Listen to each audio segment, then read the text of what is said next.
have you grab a chair?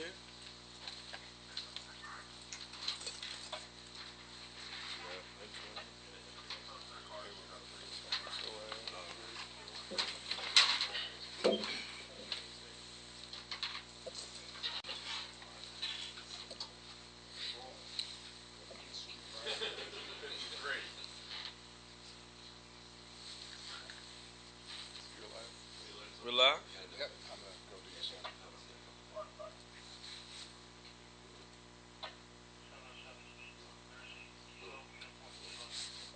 All right. Good morning. Good morning. It's Monday morning. Darren Freedom Green, local city activist. I worked in juvenile detention for over 10 years. I'm now an administrator with Boyd Youth, building our youth development with Bruce Boyd, and we now have a online show. So we're going to be touching on some real issues, not circumventing anything that isn't relative, and talking to people and getting answers to help Trentonians get their minds right, wake up, and get on board with what needs to happen in our city to revive it and make it better. My first guest today is the distinguished elder Cameron Hunt, the president of Trenton Council of Civic Associations. I'm excited to have him on. How are you today, sir? Good morning, my brother. How are you? All right, so just tell them a little bit about civic associations and what they do.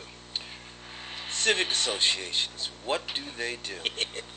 Civic associations have been in existence since the 60s. They are, in simple terms, a group of people who get together to handle the immediate problems and concerns of their various neighborhoods. Civic associations have proven to be very, very effective in getting laws changed, getting conditions bettered in their neighborhoods. It gives the opportunity of neighbor knowing neighbor, neighbor being involved with neighbor. It just brings that whole, that, you remember that concept, it takes a village to raise a child. It just enhances that whole concept once and for all. All right, I think a big part of what I like doing in terms of being political is teaching and making it personal. A lot of times LA jumps on me about that, saying I take things too personal, but I think that's a part of what's wrong with our city. Too many people haven't taken it as their city, and they see themselves as Trentonians, but Trenton isn't theirs. So I like to work with civic associations because it brings the information right to the people where they live. For instance, a person living on the 100 block of Passaic Street, they have the ability to align themselves with the individuals living on Passaic Street and begin to build an organization, a mechanism to clean up, and that's something we need to do. Our city is filthy, and the people in our city are filthy and need to clean up. And we need to be more cognizant of taking care of ourselves, cleaning up where we live, personalizing our neighborhoods, and making things better, and stop sitting around and waiting for somebody else to come do what we know we need to do for ourselves. What's your take on taking to Trentonians Civic Association? Well, look, anytime you get a group of people who are working for a common goal, in this particular instance, the common goal is bettering our neighborhoods. Right. One of the ways of doing that is, like you stated earlier, are cleanups. The second thing is this political system that's going on in our city. Our people, our citizens, our brothers and sisters need to understand how important it is for them to band together for the success of their neighborhood, for the success of their city, for the success of their children. I agree. Because now we're talking about issues not only with the city, we're talking about issues now with the school system. I agree. And if it's not the community, then who is it? Right. I keep hearing people talking about they want to run for this, they want to run for that, not you included. But the whole deal is they're not aligning themselves with any kind of civic association. They're not aligning themselves with any kind of community. Right. But they want to run and represent the community. That's nonsense. Right. I agree. And I think the failure is twofold. It's on the individuals who are looking to be elected, and it's also on the people who elect them. Again, I don't have no problem. I think our banner might be goingin.com over here because that's what's going to happen. People at the citizens need to educate and engage themselves, and that's a big part of what I want the show to be about, the political arena. Too many times in politics, specifically assigned to the minority arena or population, they think that politics is evil, it's wrong, it's corrupt. No, politics is a medium. and individuals are either right or wrong. And we have to assess and address them as who they are. And I think until we be getting engaged and get educated on issues, I thought, for instance, most political figures who come through just run races for a period of time. Campaigning is continuous because the issues and concerns of the people are daily. And I think civic associations have the ability to engage and educate people where they are. They're familiar with the people they're around, and it gives us an opportunity to work with the school system, to work with city council, to work with the mayor in our city to beautify, correct, and make it better. Let me jump in on that. The whole premise of disconnect, I see to be the culprit of why we are where we are. I agree. The disconnect between the politician, City Hall in this case, and the community. Right. TCCA's objective is to bring that disconnect back to a connect. I agree. We did this in several ways. One, we reorganized our structure as an organization. I am so pleased and proud that you're by my side with this. We went ahead and developed what we call the Urban Leadership Caucus, which is comprised of 17 different civic association presidents. The purpose of the caucus is to highlight and bring out the concerns and needs of the minority community. That's primary. Right. The whole community secondary. Right. TCCA's mandate is to represent the whole community, and we shall and we will. No doubt. But the most important process is to get that connect with the little guy, with City Hall. I agree. And that's a powerful point. And again, once we begin to bring this to the table, it will allow people to see where the true power is. Power is amongst the people. But until the people empower themselves by, again, getting in tune with what's going on, engaging themselves in the process, some of the things we do in terms of we assign people to go, I'm in charge of going to city council, paying attention to what's going on and bringing that information back to the group or the organization of all the civic associations. When does the TCCA meet? TCCA meets every second Thursday of the month at Thomas Edison College. Okay. And we bring in speakers from time to time to do what you're saying, enlighten the community.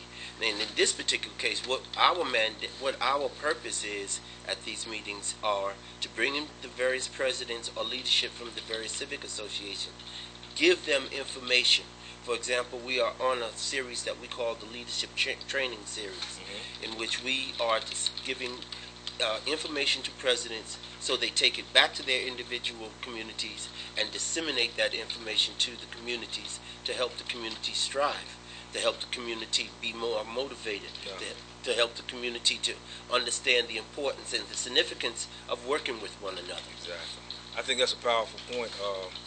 We'll close out on this detail with Civic Association. I found that this year Cameron is just coming back on as president, and what kind of offended me is a lot of the former members who are still engaged, I shouldn't say former, but a lot of the other different ethnic backgrounds have now backed away because Cameron's out front with the leadership. And again, this isn't a white Trenton, this isn't a black Trenton, it's not an Asian Trenton or Latino Trenton, it's Trenton. And we're going to need all the Trentonians to get on board, come out of your little cubby holes, working with your own people, and work for the collective whole with the collective whole. But see, freedom. But that's where you find the real true warriors and those people who want to be. Right. If you're really about Trenton, if you're really about the community prospering, you're going to throw all that aside and you're going to be part of the solution makers. If you want to just play the game, you're going to sit on the side and hope people fail, and we will not fail. I like that. That's part of why I'm doing what I'm doing with the Civic Association. It brings back something that needs to happen within our community, which is the elder working with the young and teaching the young how to move and grow forward by learning the history, learning your place in time. His message is my message, but he has an ability to speak to a group. I have an ability to speak to a group. And the young need to understand what the old's role is and respect that. And we've lost that in our history as a people in a city. And now you can see everybody kind of operate for their own. So that's a part of why I have a deep love and appreciation for Cameron as an elder, because he always takes time to walk me through things, and that's needed. So I definitely want to thank him for coming on. He'll be back on again. Is there anything you guys have upcoming, any fundraising or any events you have?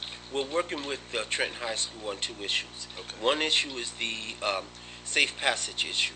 Okay. We are been asked to lead that safe passage in as much as recruitment, in as much as identification of the individual volunteers who come during the afternoon. All The right. other initiative, fundraiser-wise, is, you've heard me say this before, I think not enough of the spotlight has been given to those kids who are doing good things. I agree. And what we are working on is developing an annual debate competition Nice. with Trenton High School, that we can highlight these young people that are doing good things. One last thing. This debate team is the same debate team that just beat Princeton University at a debate competition several months back. Nice. So, just to let you know, we're really working to try to be there for the community.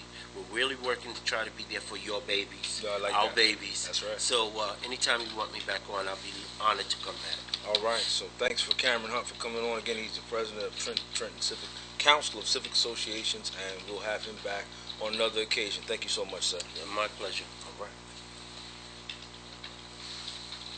All right. So next up is going to be the Reverend Toby Sanders. We're going to bring him on.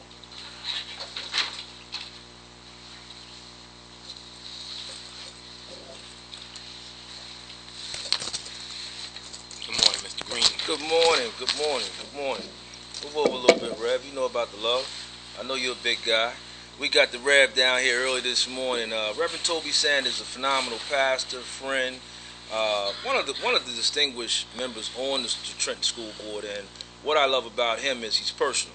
And one of the most profound things he did, I had told him about it, was the board made an error earlier this year, and he publicly apologized in public. And that's something that really doesn't happen in business and with businesses and with boards and organizations. They're always looking to find excuses, make up reasons why things didn't go right. But he publicly apologized to parents for something that went wrong, but then he also challenged parents to work with him in correcting that process. So I have a deep love for this brother, and he's one of the few people who might be able, I think he's outread me a little bit more, so I have to, every now when I get around him, keep it quiet. Rev, we cut to the chase on this show. So one of the main topics I want to touch on is the high school, Trenton Central High School. What are we doing in terms of getting our babies, our children, a brand new high school which they deserve?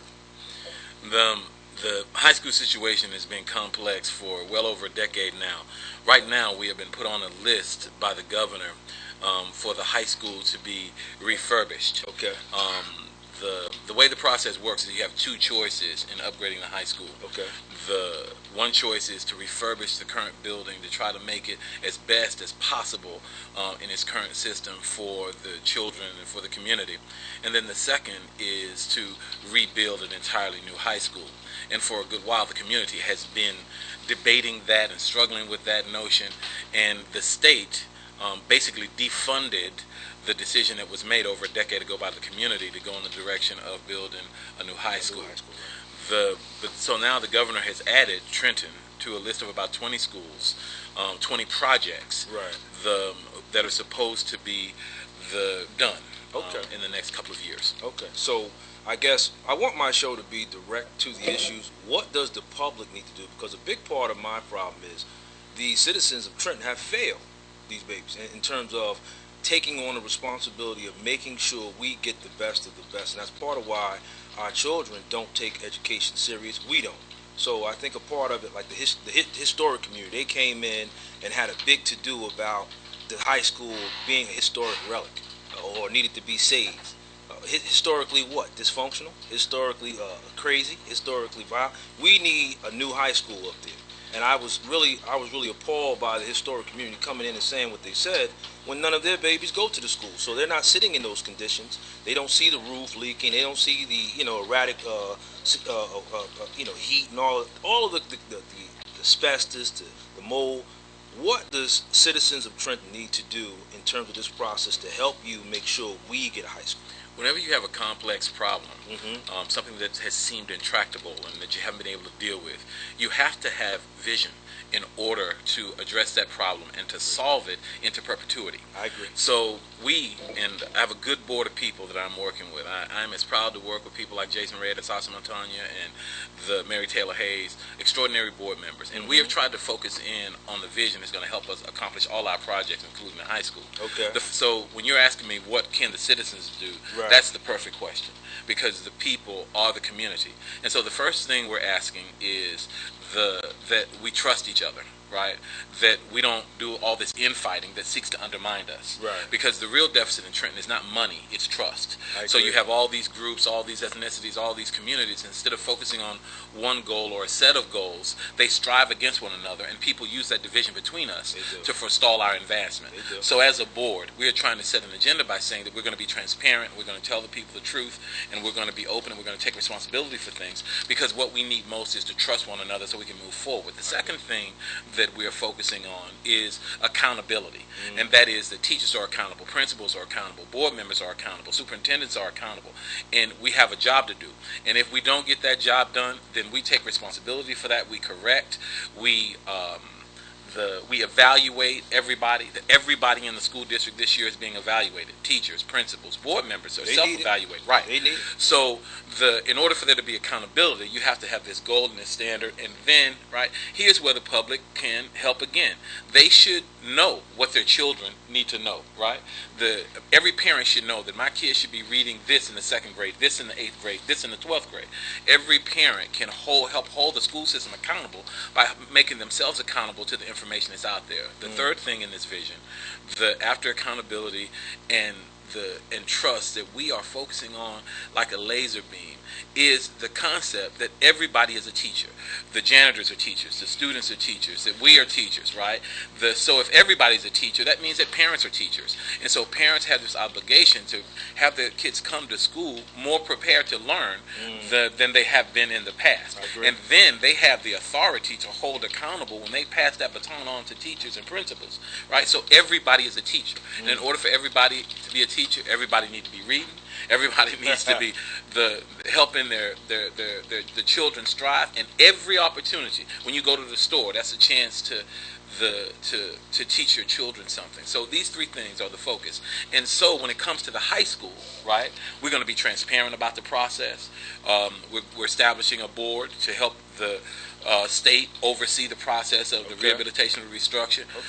When it comes to the state, we're going to hold contractors accountable for what they're supposed to be doing. The first thing is that we have to evaluate what the condition of the school is, because it could be that it is not cost effective to rehab the school versus rebuilding another one. Right. But the only way we will know that is if we have an accountable process by which, right, we go in, we look at the systems, and we evaluate it, and we're clear and we're honest, and we aren't covering up anything. Please don't cover up. So that's accountability. But the third thing is that, and I'll stop here, but the main thing about the high school and any other school we build is that they should be state of the art in terms of education. That a school has to have the facilities, the computers, the classrooms, the laboratories, the things that line up with or in alignment with 21st century education. I agree with that. I think the last part, and we'll touch on, is what is the school board itself as the entity that controls everything within the operational process of our educational system? What are we doing to reach out and begin to educate parents? Too many times I'm finding in our community, specifically this generation, too many young parents are operating as peers and not parents. And we can't keep saying they don't know, we're missing out on the parents. As leaders, we have to speak to the problem, then work to correct it. What is the school board doing in terms of making education? Schooling takes place within the school system and the school classrooms, but education is everywhere. Everywhere you are, like you said, even going to the store, there's an educational process. I tell the babes a lot of times, sometimes you go places and you see what not to do. So what is the school board doing to educate and bring education to these young parents who are really killing off the system?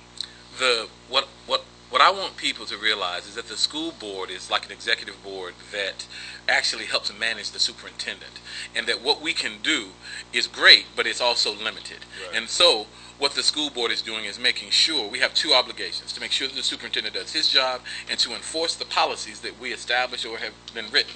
One of those policies is the Title I money, so it's supposed to be used to encourage parental involvement. We're talking about tens of thousands of dollars that is supposed to be invested in our 23 schools, right, to help encourage, inspire, invite, right, empower the involvement of parents throughout the district. Right. This year we're trying to do a better job. This is my first year as president of the board, my second year on the board. You're doing a good job too, bro. We're doing the best we can, and I am helped a great deal by the competence of the people that I serve with. But my point is, just to answer your question directly and to try to be succinct to the point, which you always are. That's right. The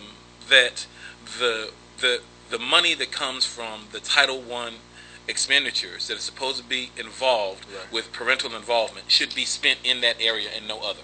So we are trying to do a better job of making sure to encourage and to invest in parental involvement. At the same time, Mr. Greenman, Darren, we open the doors to the schools, right?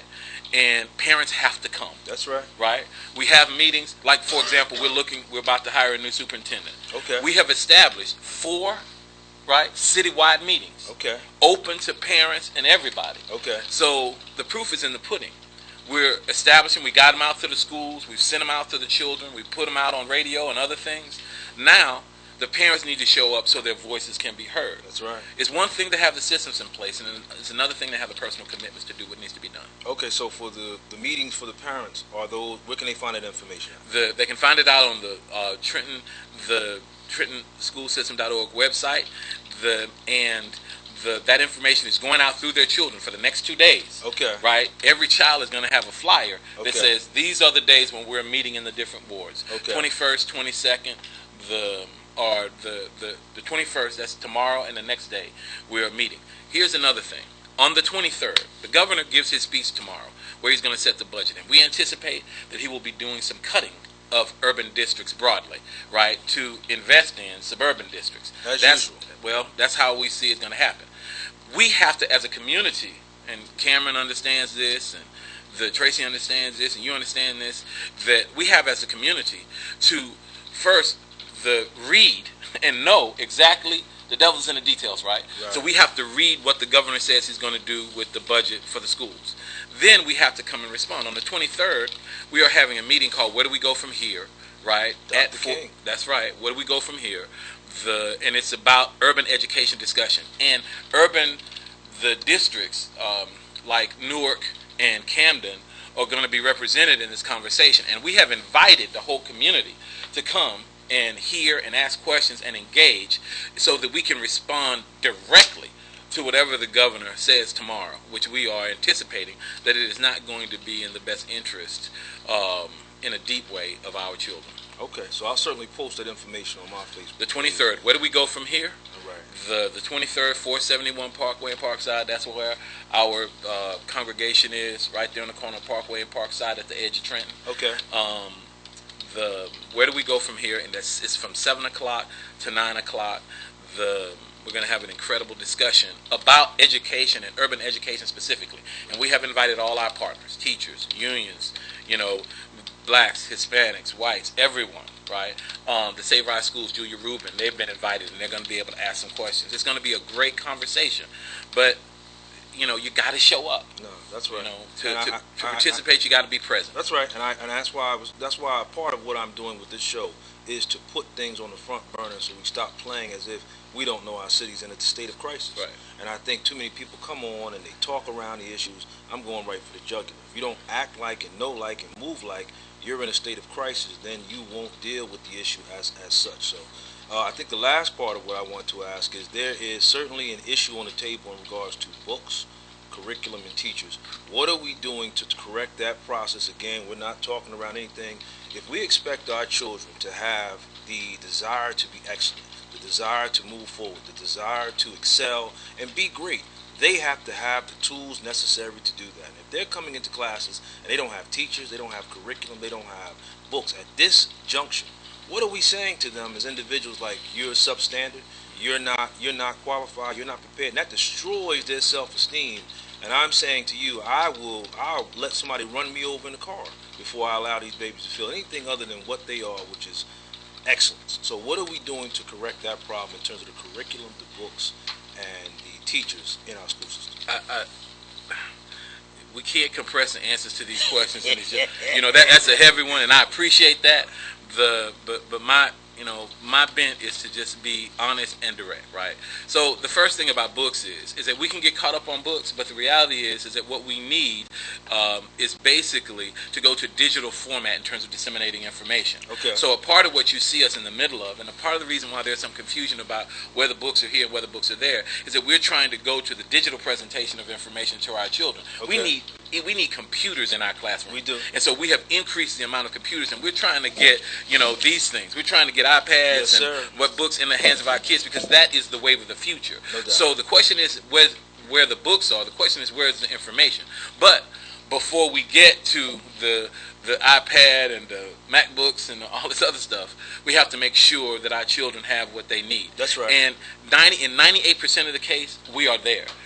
What you hear, and it's rightly so, there are about 2% of the case where there was a delay, certain principals delayed ordering their books, but we corrected that over, I would say, 45 days ago. Okay. The curriculum is the second issue. The curriculum is the key. The curriculum, if you'll pardon this metaphor, is the Bible, right, for our instruction. In fact, I would even say that the curriculum is more important than the high school. I agree. And the high school is super important. Yes, sir. So the question is, what are we doing about the curriculum? The good news is that the entire nation is working on the curriculum, and that the federal and the state governments have come together to focus on a national common core, right? Okay. And so in the next 2 years, the entire country is supposed to be shifting to a national common core. The good news is that Trenton is in the vanguard of shifting their curriculum to the national common core, right? Okay. But the way this is done is that it is phased in over time. Okay. And a lot of the criticisms that we hear from parents comes from a certain degree of confusion about getting the curriculum phased in over time and why you're shifting to this national common core as the state is doing it. So people don't think that we're on point, but we are very much on point.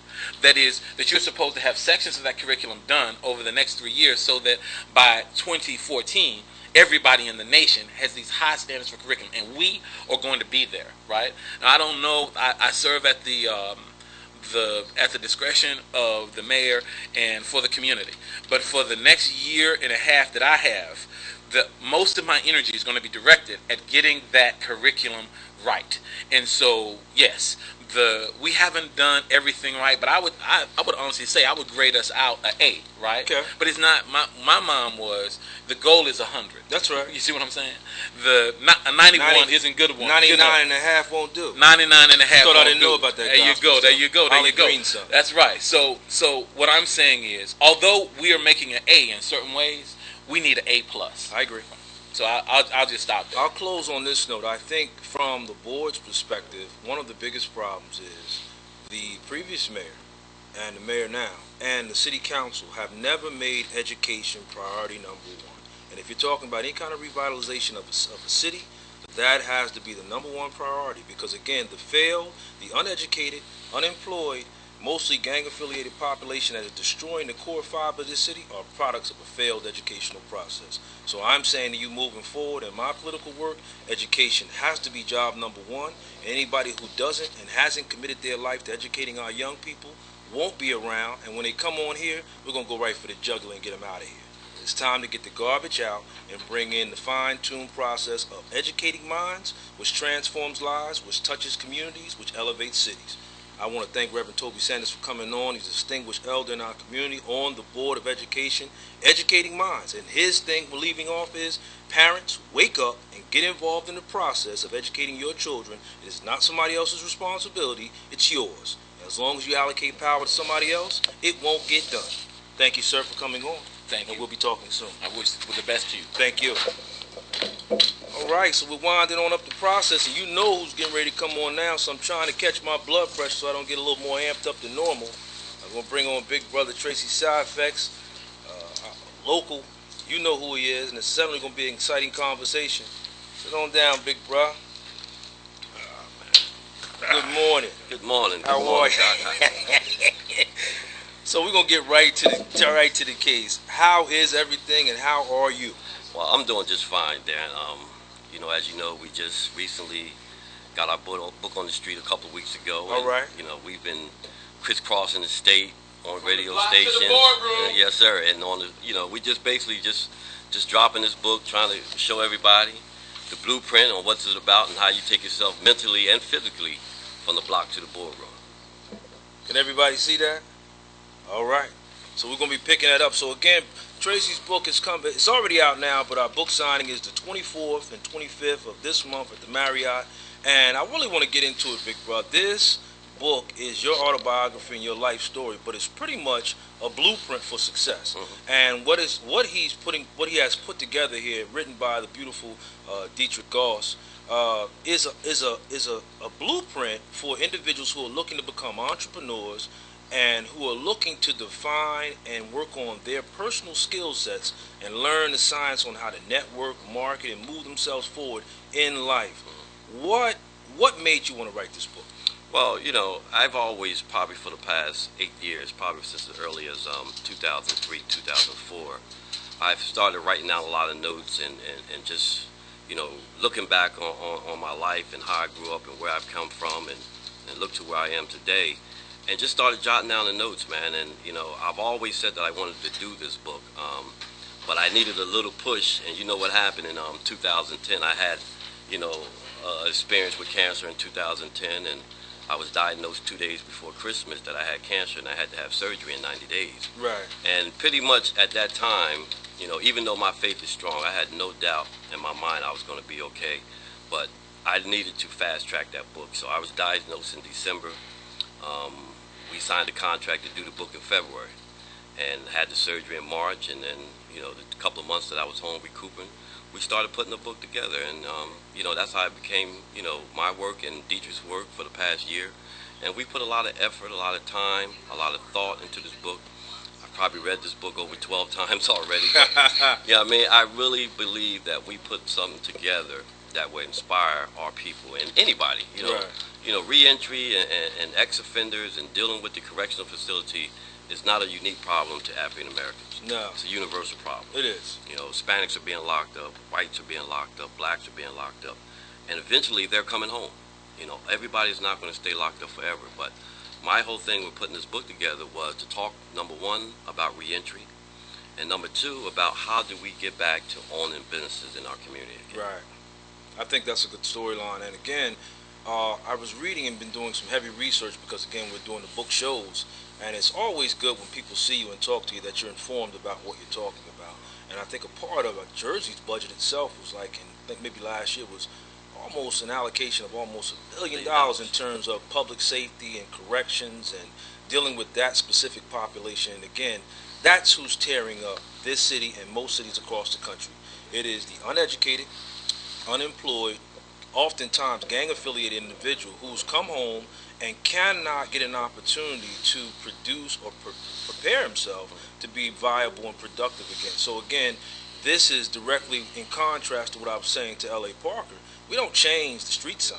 We change the dynamics of the mindsets of the individuals who are making you want to change that street sign up by allowing them to see themselves, by developing self-pride, preparation, educating themselves so that they start to feel good about life. And I'm saying too many people in this city and across America are in survival mode. And when you're in survival mode, a lot of times you're in a predatorial state of mind. And these same individuals are sitting in these communities, failed upon themselves, and then creating failure for other people. So what, in terms of reentry, are you looking to do with the book and the project and the mindset? Well, as the book, we want to use as a vehicle. And as you know, the governor has an Office of Prisoner Reentry that he just started. I spoke to the new director of that office about 2 weeks ago. We're waiting to set up a meeting with him to try to find out how we can work together to reduce the rate of recidivism in the African American community. And one of the things that we have to realize is a twofold issue. Yes, we want to stop that revolving door of prisoners going in, coming out, and going back into jail again. But we got to look at the cost factor. Taxpayers in the state of New Jersey are paying approximately $48,000 per year to house an inmate, a nonviolent inmate. And even the governor said that, you know, you can't look at him as being soft on crime because the violent offenders should be locked up. And I agree 100%. If you're violent, you should be locked up. But the ones that are nonviolent, the ones that have drug problems, the ones that become reintegrated back into society, we have to do whatever we can to get them back, reintegrated back into society. And spending $48,000 a year to house a nonviolent inmate, and I'm going to give you a prime example because it's a little bit more personal with me. Right. I had a cousin that just came home last month, diagnosed with cancer, and he spent over 23 years in prison. Wow. For a nonviolent drug offense. You know, and people are not spending that much for bodies. Right. You know what I mean? So that goes to show you we spent over $1 million to house him for the past 23 years. Right. And what's the return on our investment? He's Yeah. coming home now. He's a very intelligent man, and that's one thing I can say about him is that he has a great head on his shoulders, so I'm pretty sure he's going to bounce back. But the fact of the matter is that a lot of our people are coming home after spending a number of years in prison and not being trained to reintegrate back into society, not given the tools that they need to, Right. to reintegrate themselves back into society. And then when you look at the burden that all of them come home with, if it's not the fines, it's child support. If it's not child support, it's probation. If it's not probation, there's so many things that Right. hamper ex-offender coming home. Right. And when you look at 85% unemployment rate in the first year for an ex-offender, 85%. Yeah. So you go to show you if they're not working, then what are they doing? Right. And you know what they're doing. Right. You're co-signing the craziness. That's Yes. an excellent point. I think and that's what makes Trenton such a phenomenal, potentially phenomenal, because it's so small. But you'll hear people say all the time, Trenton is a different beast because we're not as big as Philly, certainly aren't as big as New York. But it seems like our problems are compounded by dysfunctional and incompetent leadership. So a lot of times I think as we go forward, we have to understand and assess and address our issues by understanding that the pinpoint person up front has to be on point, has to be leading by right. And I think you made an excellent point. I want to go into that. This Governor Christie, I've heard people on Facebook and the public say, well, it's a Republican governor. So what are we going to do, shut down our minds and our actions for the next 4 years? We have to be intelligent. Now, I'm not a party person. I'm an individual who works with, who's ever working with the betterment of my city, the quality of life, and the people who live there. So this governor clearly has a plan in place, and I don't agree with everything he does, but I certainly salute him in that aspect. So I know you're on the board for that. And what are some of the plans he's looking to put in play to deal with this population? And we're really going hard with this because, again, LA said some things that proclamation was made about Dr. King's son. But I'm saying nobody has seriously addressed this population with tangible solutions. And that's why it still exists to be problematic. No doubt. And when you look at the ex-offender population, and you make a fine point, you take Martin Luther King Boulevard, for instance. I chose to have my office located on the boulevard, and I've been up there for the past 12 years. Right. As an example, I grew up in the 60s and 70s, so I had visions and pictures of what African-American business owners look like and respectable businessmen in the community. So now, fast forward to where we are now in 2012, a lot of our kids don't see that. That's They right. get up in the morning, they go to the store in the corner, the person don't look like them. They get in their mother's car, they go to the gas station, the person don't look like them. They go to Dunkin' Donuts to get something in the morning, the person don't look like them. Right. They go to get chicken for lunch, don't look like them. Right. We have to get back to entrepreneurship and owning our own businesses in our community so that we can encourage and uplift our community. We can no longer afford to sit on the sidelines and wait for other people to do for us what we must be man and woman enough to get up and do for ourselves. So when I look at reentry and when I look at the whole realm of what we're talking about here, reintegrating people back into society, one of the programs that me and Hassan Kelly are looking to do, and we just got a building on Stuyvesant Avenue, a 14-unit apartment building. Nice. We're looking to do a training program out of that building for ex-offenders, Right. specifically for ex-offenders, to not only train them in the construction trade, but also we have a laundromat downstairs that we're going to clear out. We're going to turn into a classroom, Nice. and we're going to teach them entrepreneurship skills. If nobody's going to give you a job, you have to be man enough to go out there and create your own job. That's right. And that's what we're going to push, and that's what we're going to continue to work on as we continue this move to try to reduce the rate of recidivism in our community. And we have to do that because it's not only good for reuniting families back together, reuniting a father with his child and his wife, but it's also a public safety issue. Yeah. If we can reduce that rate of recidivism and stop that revolving door of going in and out of that prison system, we can start reducing crime in our community. That's right. And again, I keep saying this, and I will keep saying it. Nobody's importing the criminals here. No. These are Trentonians violating, disrespecting, destroying, and killing Trentonians. So nobody has to come to the table and take ownership other than Trentonians. Another piece that I wanted to touch on, and I think the entrepreneurial piece is major. Too many people in Trenton operate out of the mindset of being renters. And we have to begin to develop a mindset of ownership. Own means to control. Own means to take responsibility for. And I think in the city of Trenton, with people always renting, then they allocate all authority, power, and responsibility to the landlord. So if your house and in front of your house is filthy, it's the landlord's job. If the school system where you're living and working is horrible, it's somebody else's. That's the board's responsibility. We have to personalize and take ownership of every aspect of our lives and begin to understand if we don't make it right, it won't get tight. And freedom is the mentality or the ability to be unrestricted in our movements and in our thinking and our operations. And we need to free our minds because a lot of people sitting here are really confined and incarcerated and don't know. So we're going to touch on them a little bit. I think the last part we need to touch on is from a business perspective. I don't think, and I'm saying this and I'll leave it out there for you, you know, usually you and I are a tag team, but I'll leave it out there for you so we can remain objective. The mayor, the previous one for 20 years, this mayor here, the city council, has never made a vested interest in investing in organic businesses. You're an entrepreneur, businessman.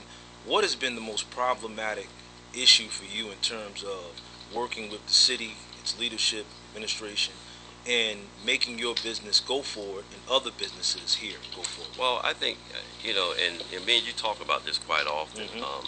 The administration, the previous administration and this administration, and a lot of our elected and selected leader has not really supported local and organic businesses here in the city of Trenton.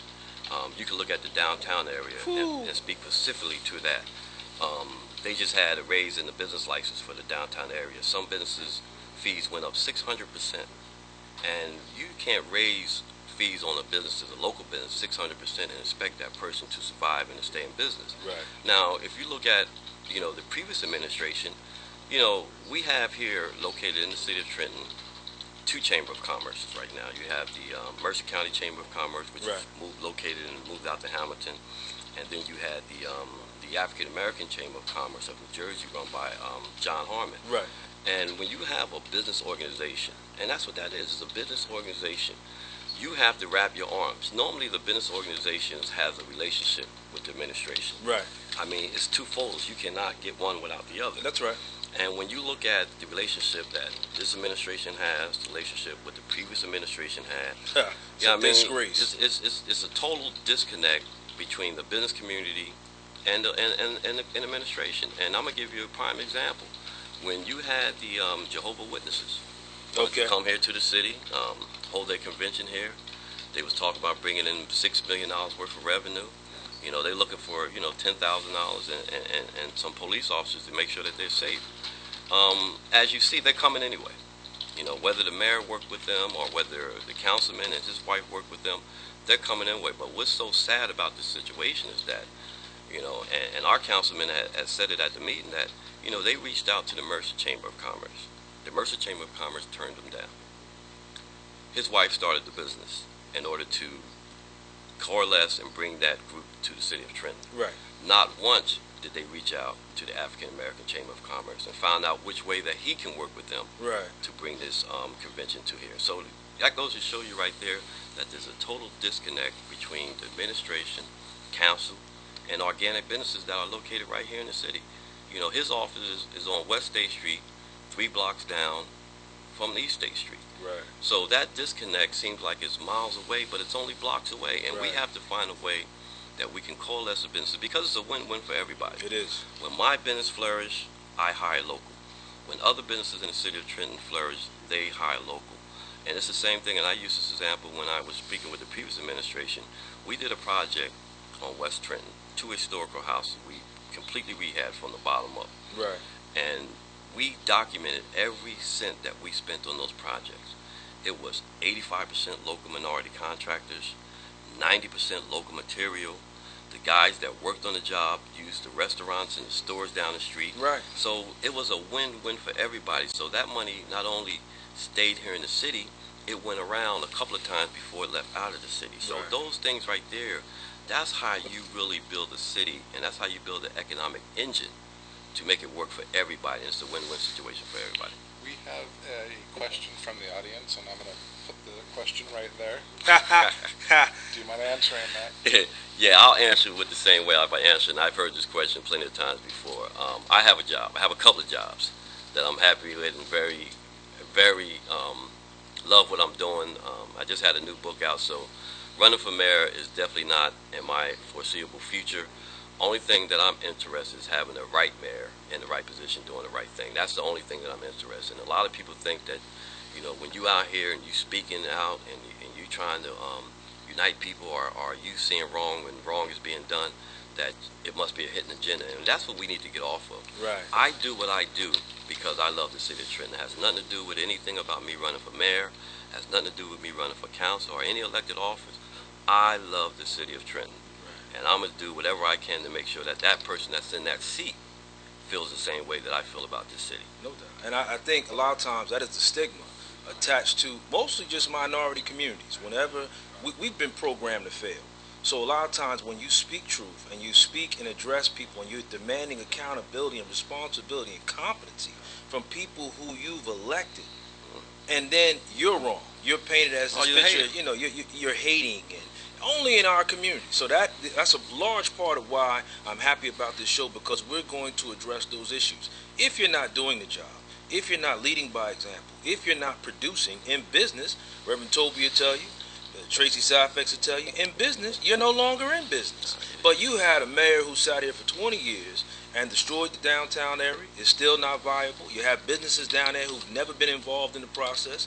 You have a school system that is struggling, and we haven't aligned minds to make that right. And you have public safety issues which are out of control. So that means the leadership has not aligned minds with the citizens to make us move together as one. And in a city where it's 7.5 square miles and everybody knows each other, we have to address that issue, because we know of each other, but we don't know each other to work with each other. There he is, the Honorable Douglas Palmer. And I thought what put flame on the fire with this guy is with our city being in a state of crisis, on fire.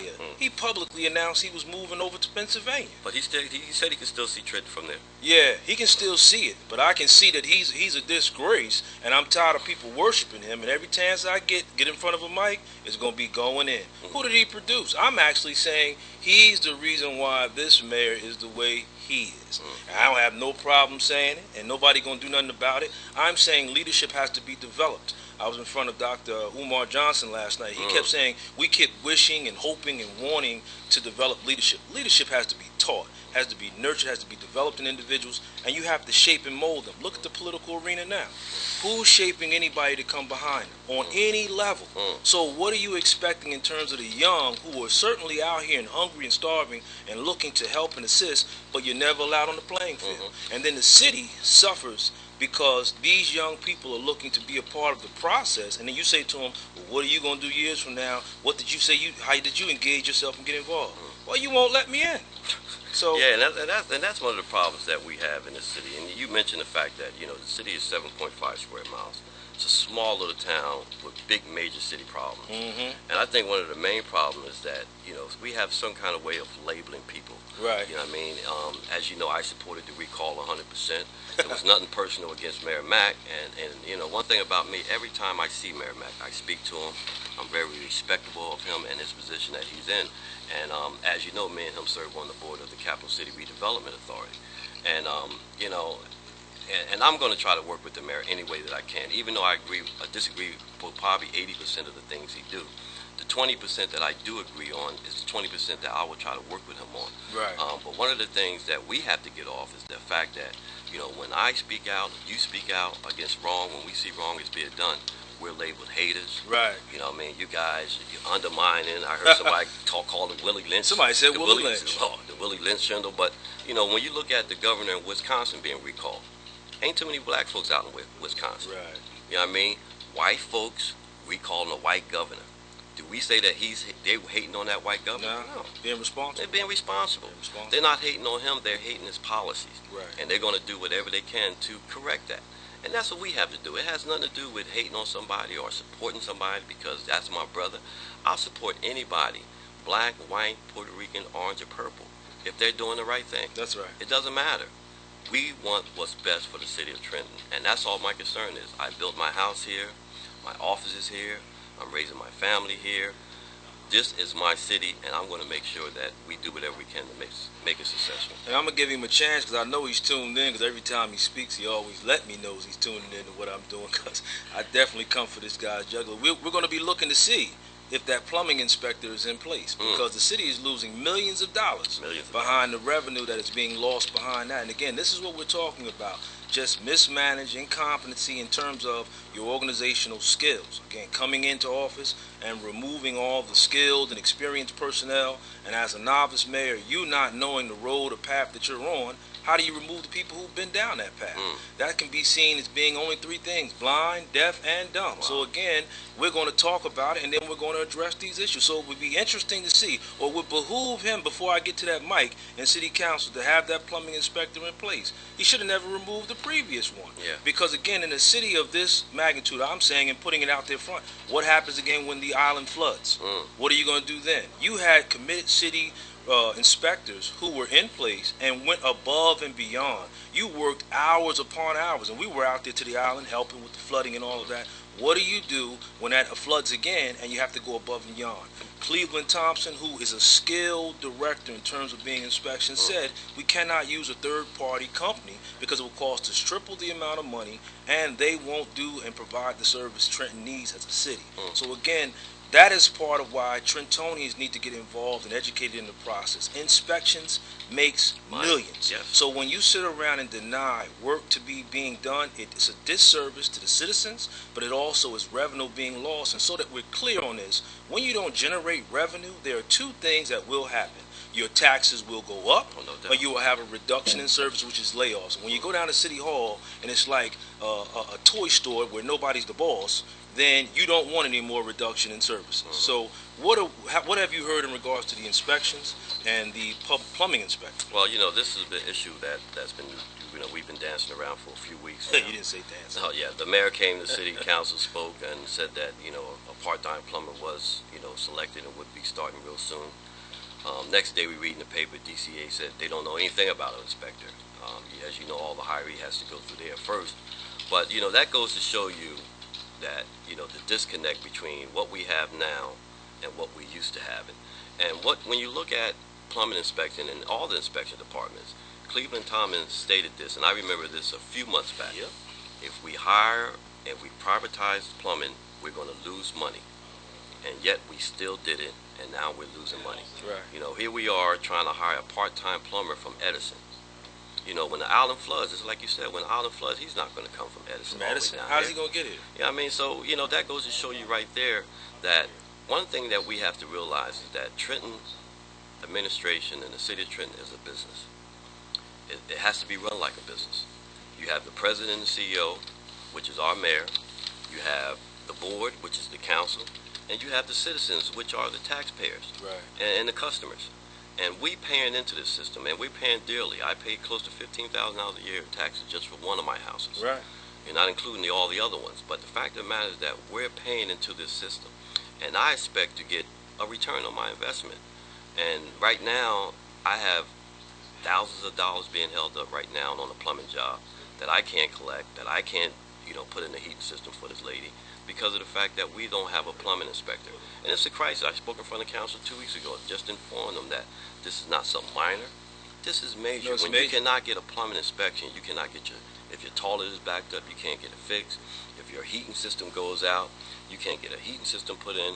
If your pipes break underground, they can't come in and dig. So all these things are being affected right now because we don't have a plumbing inspector in place. And it's a major catastrophe. When you look at the city of this size, we're only 7.5 square miles. But like I said, we have problems like any other big city.